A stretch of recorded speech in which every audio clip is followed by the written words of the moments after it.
Levantando la cobija. Lifting the blanket. And I'm going to do this interview with these ladies. I started smoking weed when I was about 7 years old, just to have fun, I guess, with the other kids, because I always hung out with older people. Later on in life, I started smoking crack because I smoked weed for a long time, and all I did was in and out of juvenile center. I was constantly in jail as a child. I wouldn't go to school. I was forced to drop out when I was 17 and get my GED because I ended up pregnant with my first child. Shortly after that, I got hooked on crack. No se escucha, un poquito más alto. I did crack for a long time. And during crack, I ended up, during my time smoking crack, I ended up having 2 more children. My middle child, he was born terminally ill. And that was more due to the abuse I would take from smoking. I would smoke more just in the pain and the lies I would tell my family. We ended up lying so much to my ex-husband's grandmother that she ended up getting 3 mortgages out on her house because she feared for her lives. Because that's what we would do. We would lie and get people to think that we was in danger when we really wasn't, just so that we could get money for drugs. And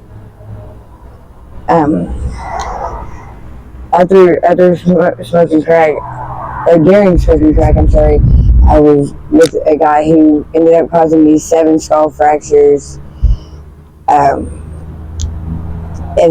numerous broken bones and abuse, and the names that they call you. And during crack, I've been raped numerous times during smoking crack, and it was with people I would trust, people I thought were my friends, and one of them I knew for 7 years, and nobody's your friends when you're on crack. And then I got on heroin real bad, and that was probably the worst drug I've ever had to do, or I ever done in my life.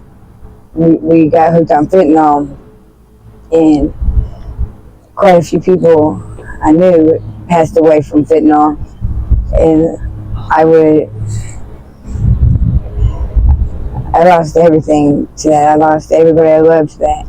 They shot my ex-boyfriend up with fentanyl and then left his body in an alley for him to die, and no one cared. No one called 911. I've had to bring so many people back to life because of that. And that was in Ohio when my best friend passed away in the jail in Dayton, Ohio, because as the COs, I had to leave Ohio and I came down to Florida.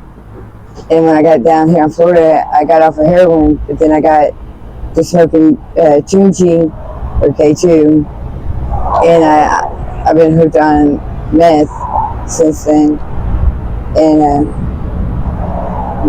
that's been nothing but trouble. I lost my son June 5th of 2022, and I tried to use meth as an excuse to keep doing more meth. And during this time I've been in Florida, I've been here 5 years. I've had a boyfriend bust my skull open. I just had 15 staples taken out of my head last December. And about 2 weeks ago, I had my boyfriend try to kill me and my friend. Like, there really ain't no good out of it. Like, I've literally lost everything. I lost my kids, and one of them to death that I'll never get back. And I lost really good people. A friend of mine got murdered last year over drugs because people wanted more, and they killed him for his things. So there's really nothing good. I can't even get no reason to want to get high because there's always the same story, but it's just a different face. And the only thing I can say is like I beg everybody like not to do it, not even to smoke weed, like because weed always leads to another drug, and the women it's just too dangerous out here. People's getting killed for just $20. I had a friend get shot 2 years ago for over $20, and there's just nothing good in this at all. That's what I gotta say right now, because I don't know what else. Mm-hmm.